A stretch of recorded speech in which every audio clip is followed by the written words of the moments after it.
Just imagine starting a business from scratch, and you've got in your mind that 90% of businesses fail within the first year. So it's natural to feel overwhelmed with the idea. But here's the good news. There's a little known loophole in Google that can give you a massive advantage. You know, after consulting with numerous amounts of businesses, I consistently came across the same issue. And I kept thinking to myself, if only these businesses could start again, then we could really make their business more powerful in the results. So this simple strategy I'm going to talk about today in this video can generate a flood of leads for your business. But unlocking it is challenging unless you're aware of it right from the beginning of your business. But the best part is once you've implemented it, it becomes a constant source for leads for your business. And guess what? I've never revealed this on my videos before on this channel. So I'm really excited to share this with you today. So in this video, I'm going to show you how to utilize this simple loophole for your business. I'm going to take you through the 5 steps of setting up a successful business from scratch, and also how Coca-Cola lost millions because they didn't follow these steps. And to assist you along the way, all the links that I mentioned will be in the description below on this video. So before we delve into this loophole, we need to just go to step 1, understanding where our starting point is. And at this stage, it's crucial to begin with a blank canvas. So factors like funding, business plans, business structure, those are things for later on. So there are 3 essential tools that I would use at this stage with the blank canvas. Number 1, Google Trends. So Google Trends, this tool helps you validate your business ideas by analysing trends over the past 5 years. I'd look at that. For instance, if Netflix was starting today, they'd likely focus on an online platform rather than when they first started, they were focusing on VHS, Betamax shops, and video rentals. So understanding your customers' preferences is key. And Coca-Cola learned the hard way on this, as I'll explain in a moment. So consider questions like, should a travel agency operate as a physical shop or online? Well, look at Google Trends. What currently is trending, and you could then incorporate into your model, into your new business idea. Now, a second area you need to look at, if you've got some good ideas for your business, is local research. So similar to Google Trends, but this is more of a physical approach. So visit the area where your business is going to be located, because again, you want to gauge the demand for your idea in that area.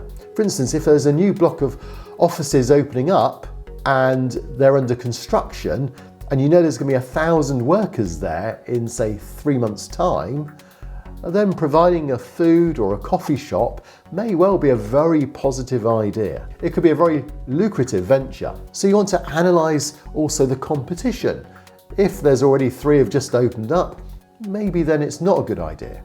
Is the market saturated for your ideas in the area you're about to open up? Or could you carve out a niche where there's perhaps an area that's not really been carved into before? The third area is the competition analysis you need to perform. And this is just about assessing the market, determining if it's saturated, exploring opportunities for specialisation in a less competitive area maybe. And combining these 3 approaches will help you validate your business idea. And if you've got 2 or 3 business ideas, one should stand out above the others. That's the one then to consider going with. So all this is known as really idea validation. Point number 1. And your business idea should truly excite you if you're going to make it your business for the coming years ahead. Now, step number 2 is critical because Coca-Cola learned the hard way. For example, Coca-Cola Black. You may not have heard of it, but it was a coffee-flavoured drink that was launched back in 2006. And despite substantial marketing efforts and millions of pounds spent on marketing it, it failed to gain traction. And Coca-Cola neglected a fundamental, basic aspect that every business should prioritise. Interesting, it wasn't keyword research, a practice that I'll address in a moment. In fact, the keyword research was relatively new in 2006, as you can see here on this website. that websites were pretty basic in those days. So what was the crucial element that Coca-Cola overlooked? Well, they overlooked the basics of product development. They hadn't considered tailoring a product that suited their customers. And how do you determine that? Well, you start off with number 2, market research. They hadn't really checked their market. They just made an assumption that being Coca-Cola, they'd be successful. As a result, they failed to grasp an understanding of what their customers really wanted. And 2 years later, they just pulled the plug on the whole idea. It had failed, and it cost them millions. Now, the next 3 steps all evolve around one key element, and it's branding. And step 3 in particular stands out as arguably the most crucial, especially in light of that loophole that I mentioned earlier on.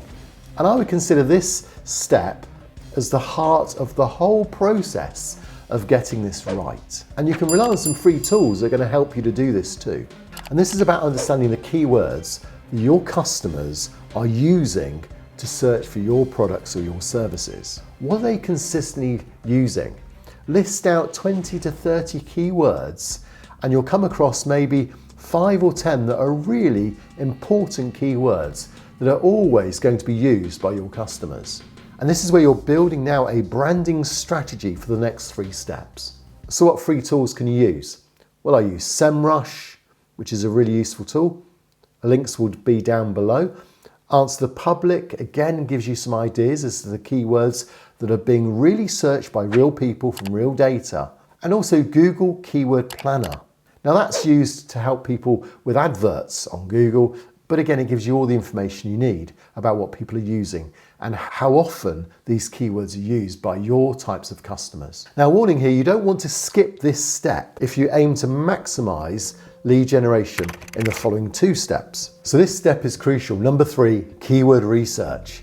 You're searching for a balance between what drives traffic and is relevant to your business. Now we'll move on to step number 4, and this is where the fun really begins. But before we do that, let's just recap to make sure we know where we're at. So number 1, we validated the idea.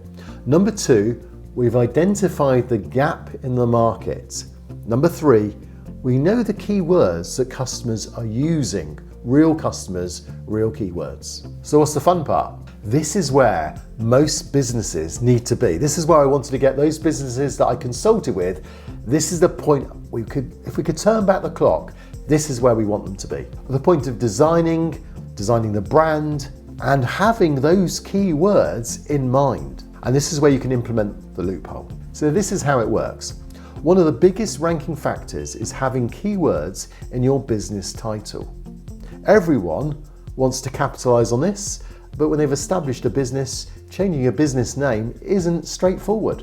If the keywords aren't registered to your business, if they're not in the name, if they're not in the logo, if they're not in the tagline, if they're not on the website, then eventually, if someone notices you're using keywords, which is a massive factor in ranking terms as far as Google profiles are concerned, if someone notices you're using a keyword in your business title, they can report it, they can flag it, and often then it will be removed from your business. And that will then affect your ranking, it will affect your trust, and in some cases it could mean you even get suspended.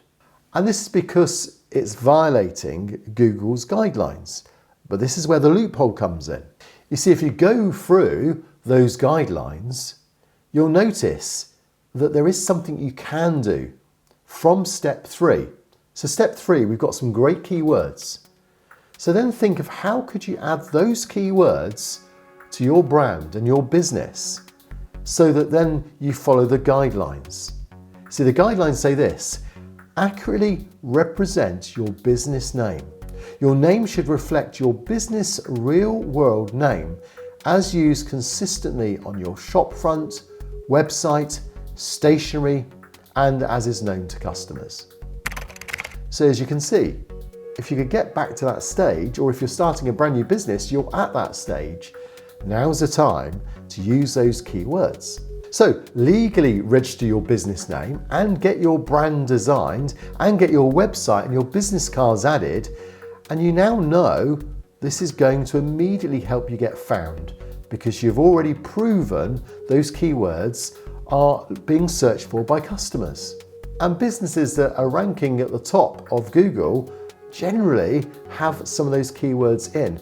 And they don't get reported because they've already registered the business. It's an accurate description of their business. They can prove that those keywords are in their business name. This is something quite new. It's something that's been a loophole for a while, and you can take advantage of it if you've got a new business in the making. So there's one final step, and this one is also just as crucial, step number 5. And this is all about how you register the business with Google. You need to make sure you register it the correct way with Google. Now you've got your business ready to go. It's incredibly simple to do, but very easy to get wrong. And one issue, and this is the most confusing issue, is do you register your business on Google as a service, a hybrid, or as a shop? Well, if you're not sure, then you need to watch how I register businesses, and it's on this video here. So I'll see you on that next video, and all the best with your new business.